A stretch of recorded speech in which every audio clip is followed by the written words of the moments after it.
सो दोस्तों, इसकी हमारी जो प्रीवियस वीडियो थी जिसमें हमने बात किया था टाइप फर्स्ट की, यानी कि हमारा जो मेथड चल रहा है iteration method, Gauss saddle method, उसके लिए हमें टाइप फर्स्ट में क्या क्वेश्चंस पुटअप किए जाते हैं, तो टाइप सेकंड में हमारे पास किस तरह के क्वेश्चंस आएंगे, वो क्वेश्चंस के लिए हम आज बात करेंगे। ओके, सो अगर आपने टाइप फर्स्ट वाले क्वेश्चन नहीं देखे हैं तो वो डिस्क्रिप्शन में मैंने लिंक दे दी है ऑलरेडी, तो आप वहाँ से देख सकते हो, क्योंकि टाइप सेकंड तभी समझ में आएगा जब टाइप फर्स्ट समझ में आएगा। ओके, सो हमारे पास क्वेश्चन लेते हैं आज का। Set up the Gauss saddle iteration scheme in matrix form for solving the system of equations. Okay, so system of equation हमें गिवन है इस तरह से कुछ करके, जिसमें एक्स वाई और जेड के कोफिशिएंट और हमारे पास जो कांस्टेंट टर्म है वो इस तरह से दी हुई है।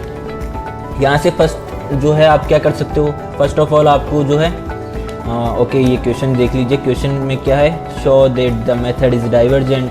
ओके, यहाँ पे डाइवर्जेंट है, और अगर आप इसकी फर्स्ट एंड थर्ड इक्वेशन को एक्सचेंज कर देते हो और फिर आपको जो है वापस से गॉस सेडल आइटरेशन स्कीम में मैट्रिक्स फॉर्म में लगानी है और सॉल्व करना है, तो वहाँ पे अगर आपकी मेथड कन्वर्जेंट है तो वहाँ पे रेट ऑफ कन्वर्जेंसी निकालनी है। ठीक है, सो फर्स्ट ऑफ ऑल हम क्या कर सकते हैं, here the coefficient matrix. Coefficient matrix से क्या मतलब है, एक्स वाई और जो जेड है आपके पास, उनका जो कोफिशिएंट है, उन कोफिशिएंट से बनी हुई जो मैट्रिक्स है वो कोफिशिएंट मैट्रिक्स हो गई। तो कोफिशिएंट मैट्रिक्स हमारे पास क्या हो जाएगी, इस तरह से हमारा जो कोफिशिएंट है उससे हमने मैट्रिक्स फॉर्म कर ली है। सो दिस सिस्टम में be represented as the matrix equation as Ax equal to b, यानी कि हमारा जो कैपिटल एक्स है उसमें एक्स वाई और जेड जो हमारे जो जिनके कोफिशिएंट यूज़ में ले रहे हैं, जो वेरिएबल यूज़ आ रहे हैं, उनके कोफिशिएंट से बनी हुई तो ए हो गई, एंड देन जो कांस्टेंट टर्म्स है उनसे हमारे पास बी इक्वेशन आ गई, बी जो हम मैट्रिक्स बन गई। सो दोस्तों, हमने इस तरह से हमारी जो Ax इक्वल टू बी की फॉर्म में हमारी मैट्रिक्स फॉर्म कर ली है। अब यहाँ से जो है गॉस सेडल फॉर्मूला क्या होता है, ये x of k plus one equal to H X of k plus C. दोस्तों यहाँ से आपको जो है क्वेश्चन में क्या था, डाइवर्जेंट प्रूव करना है ये मेथड जो है, तो आपको ये चीज़ किस तरह से पता लगेगी कि डाइवर्जेंट है या कन्वर्जेंट है, उसके लिए फर्स्ट ऑफ ऑल एक टर्म आती है डायगोनली डोमिनेंट। डायगोनली डोमिनेंट का मतलब क्या होता है कि किसी भी रो के लिए मैं बात करता हूँ तो उसका जो डायगोनल का एलिमेंट है, यानी कि अगर मैं फर्स्ट रो की बात करता हूँ तो मेरे पास डायगोनल एलिमेंट -2 है, सेकंड रो की बात करता हूँ तो डायगोनल एलिमेंट क्या है, -8 है, एंड थर्ड रो की बात करता हूँ तो डायगोनल एलिमेंट क्या है, -2 है। तो अगर डायगोनल एलिमेंट का जो मैग्नीट्यूड है वो रिमेनिंग टर्म्स जो है उस इक्वेशन में, उस रो में, पर्टिकुलर रो में उनसे बड़ा है, यानी कि अगर मैं बात करता हूँ -2 का मैग्नीट्यूड क्या हो जाएगा, 2 अगर इन दोनों टर्म्स से बड़ा है इसी रो की, यानी कि 1 और 5 से बड़ा नहीं है, तो यानी कि ये जो है डायगोनली डोमिनेंट नहीं है, इट मीन्स ये डाइवर्जेंट है। यहाँ पर जो है -8 का मैग्नीट्यूड क्या है, 8 जो है इन दोनों रिमेनिंग टर्म से बड़ा है, बट यहाँ पर भी छोटा है, तो ये जो है एक ही इक्वेशन जो है हमारी, एक ही रो है जो है सेटिस्फेक्शन हो रही है यहाँ पे डायगोनली डोमिनेंट के रूप में। तो हमारे पास जो रिमेनिंग टर्म्स है, रिमेनिंग जो दोनों रोज है वो इस कंडीशन को सेटिस्फाई नहीं कर रही है, तो ये डाइवर्जेंट है। अब डाइवर्जेंट प्रूफ करना है हमें। ओके, सो यहाँ से जनरल आइडिया आप इस तरह से लगा सकते हो डायगोनली डोमिनेंट का। सो गॉस सेडल फॉर्मूला जो है हमारे पास हम ऑलरेडी बता चुके हैं, x of k plus one equal to h of x of k plus c. Okay, so where h जो है आपका आइटरेशन मैट्रिक्स होती है, उसको आप किस तरह से लिख सकते हो, minus of d plus L inverse u। अब यहाँ पर d और l इनवर्स का क्या फंडा है वो भी देख लीजिए, और जो हमारे पास c वाली टर्म है उसको d plus L inverse b लिखते हैं। सो यहाँ पर d, l और u को आप क्या लिख सकते हो वो देखिए।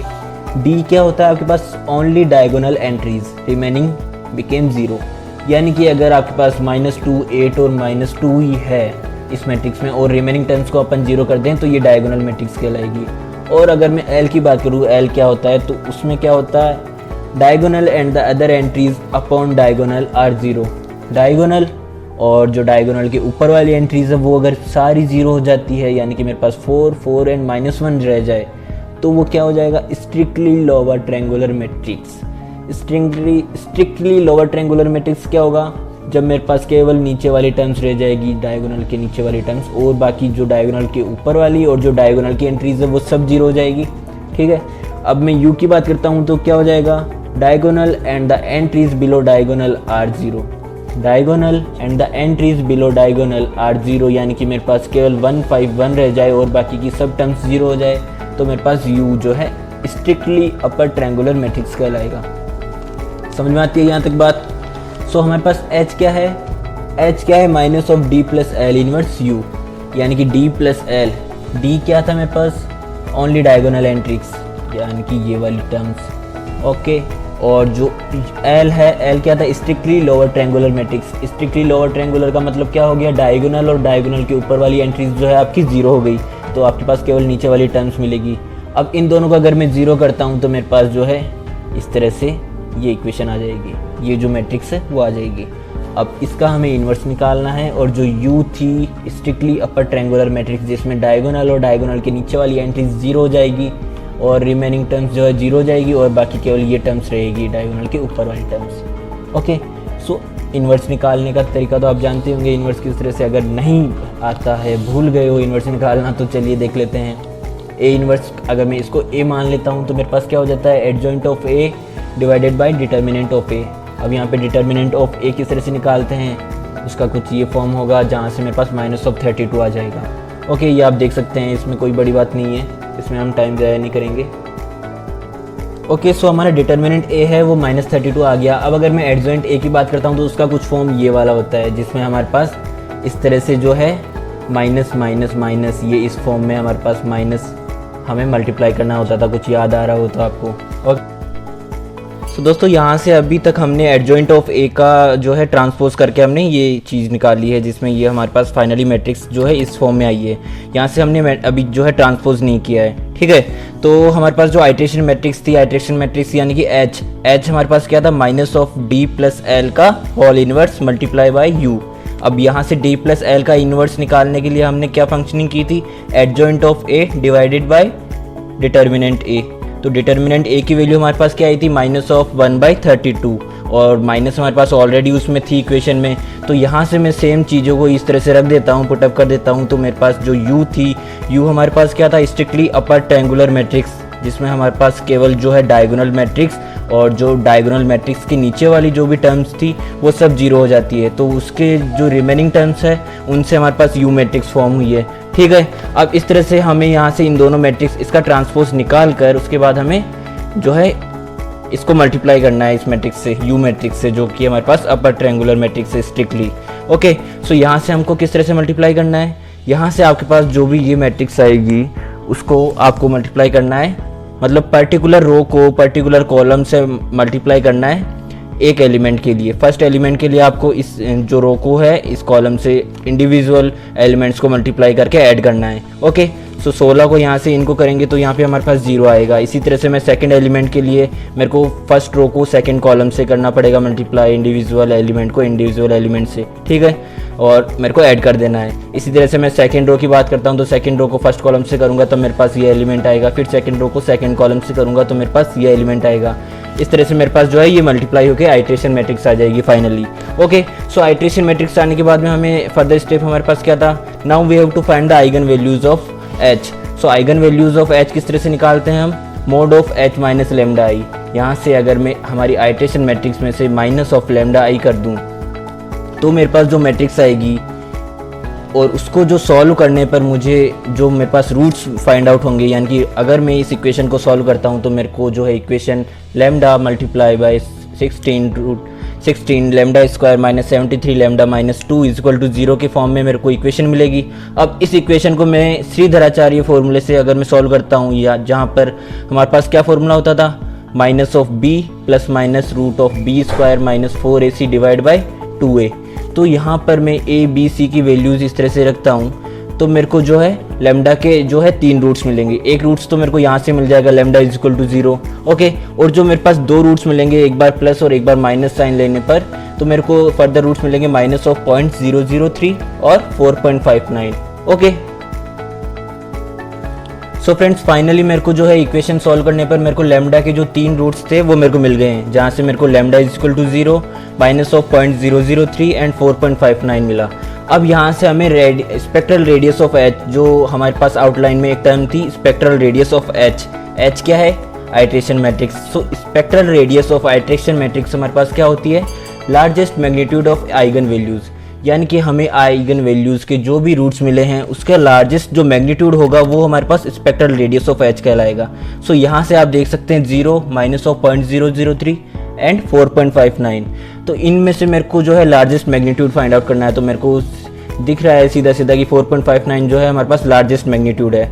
तो 4.59 जो है रो ऑफ एच हो जाएगा, जिसको हम स्पेक्ट्रल रेडियस ऑफ एच को रो ऑफ एच से शो करते हैं। ओके, सो कन्वर्जेंस प्रॉपर्टीज़ जो हमारी एक और आउटलाइन थी, जिसमें हमारे पास कन्वर्जेंसी के लिए सफिशिएंट एंड नेसेसरी कंडीशन क्या थी कि रो ऑफ एच यानी कि स्पेक्ट्रल रेडियस ऑफ एच आपकी लेस देन 1 होनी चाहिए।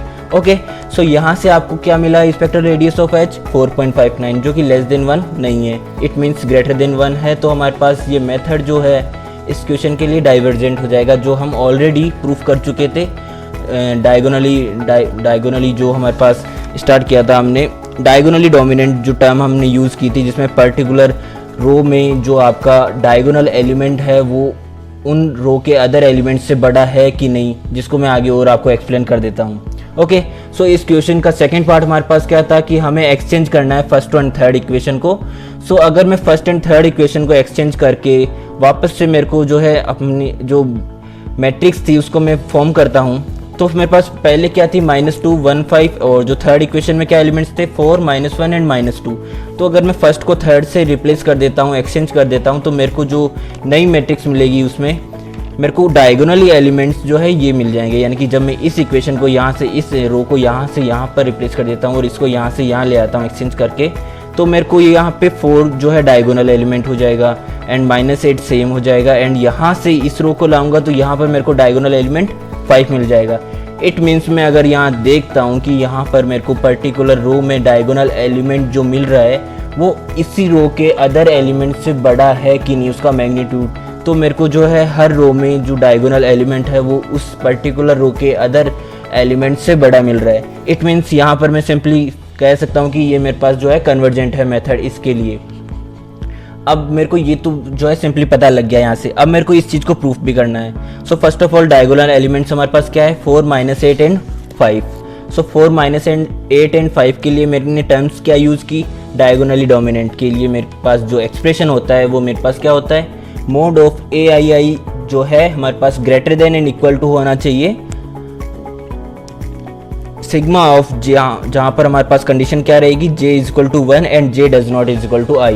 यहाँ पर हमारे पास डायगोनली एलिमेंट्स के जो अदर एलिमेंट है उसके लिए मेरे को जो है ये कंडीशन लगानी होगी। And then mod of AIJ जो कि हमारे पास ऑल आइज के लिए है।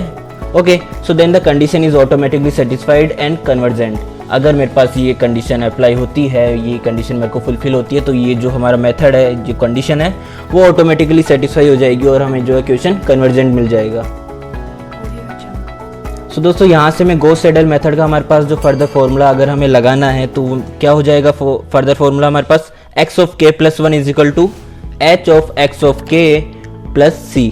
यहाँ पर h क्या है, आइट्रेशन मैट्रिक्स। आइट्रेशन मैट्रिक्स हमारे पास क्या होती है, -d + l का whole inverse multiply by u क्या है हमारे पास, strictly upper triangular matrix. Strictly upper triangular matrix क्या होती है हमारे पास, जिसमें डायगोनल और जो डायगोनल के नीचे वाले एलिमेंट्स हैं उन्हें हम 0 कर देते हैं। ओके, सो अब मुझे d + l का इन्वर्स निकालना है। d + l हमारे पास क्या हो जाएगा, d वाली टर्म क्या थी जिसमें हम केवल डायगोनल एलिमेंट्स को लेते थे, और l क्या थी, strictly lower triangular matrix. It means strictly lower triangular matrix में हमारे पास क्या था, जिसमें हम डायगोनल और डायगोनल के ऊपर वाले जो एलिमेंट्स थे उनको हम 0 कर देते थे, और मेरे को जो है केवल ये 3 एलिमेंट्स मिलेंगे यहाँ से। तो अगर मैं इन दोनों टर्म्स को जोड़ देता हूँ यहाँ पर, तो मेरे को क्या मिल जाएगा, -d + l का इन्वर्स। ओके, अब यहाँ पर मुझे इस मैट्रिक्स का इन्वर्स निकालना है और उसको इन्वर्स को हमें इस मैट्रिक्स U मैट्रिक्स से मल्टीप्लाई करना है। तो मैं इस को करूँगा अप्लाई, तो मेरे को जो फाइनल H मैट्रिक्स हमारी मिलेगी वो क्या मिलेगी, H = 1/160 and multiply by 0 40 80 0 20 60 0 12 and 20। ये हमारे पास फाइनल जो है H मैट्रिक्स मिलेगी, आइट्रेशन मैट्रिक्स मिलेगी। अब आइगन वैल्यूज़ ऑफ H की अगर मैं बात करता हूँ तो मेरे को H - λI जो हमारा प्रोसेस था वो हमें यहाँ पे रिपीट करना है। तो H - λI इस तरह से मैं कर लूँगा, जिसमें हम ऑलरेडी कर चुके हैं, इसमें कोई नई बात नहीं है। यहाँ से मेरे को एक इक्वेशन मिलेगी और उस इक्वेशन के मेरे को रूट्स फाइंड आउट करने हैं। तो अगर मैं रूट्स निकालता हूँ, जहाँ पर हमें रूट्स किस फॉर्मूले से मिलेंगे, श्रीधराचार्य फॉर्मूले से। ओके, सो रूट्स मेरे को मिलेंगे 0 - 0.043 एंड 0.293। यहाँ से अगर मेरे को स्पेक्ट्रल रेडियस ऑफ एच की बात करता हूँ तो स्पेक्ट्रल रेडियस ऑफ एच हमारे पास क्या हो जाती है, largest magnitude of eigen value. अब लार्जेस्ट मैग्नीट्यूड की बात करता हूँ तो मेरे पास जो है 3 रूट्स मिले, 0.043 माइनस ऑफ एन 0.293। अब यहाँ से आप अगर पर्टिकुलर मैग्नीट्यूड की बात करते हो तो 0.293 आपके पास हाईएस्ट है, ओके, लार्जेस्ट मैग्नीट्यूड है आइगन वैल्यूज़ का। तो हमारे पास अगर largest magnitude of eigen value less than 1 है, it means rho of h less than 1 है, जो हमारी कन्वर्जेंस प्रॉपर्टीज़ थी उसके अकॉर्डिंग अगर ये कंडीशन फुलफिल होती है तो आपका जो मेथड है वो कन्वर्जेंट प्रूफ हो जाएगा, ओके।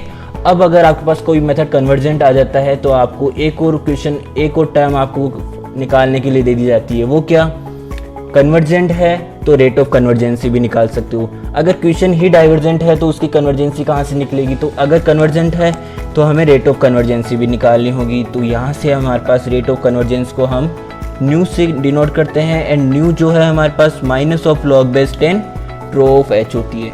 अब यहाँ से रो ऑफ एच हमारे पास क्या मिला, इट मीन्स जो स्पेक्ट्रल रेडियस ऑफ एच है वो हमें क्या मिली, 0.293।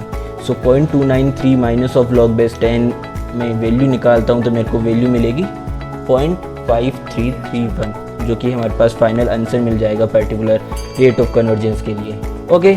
सो आज के लिए इतना ही, मिलते हैं हमारे नेक्स्ट वीडियो में।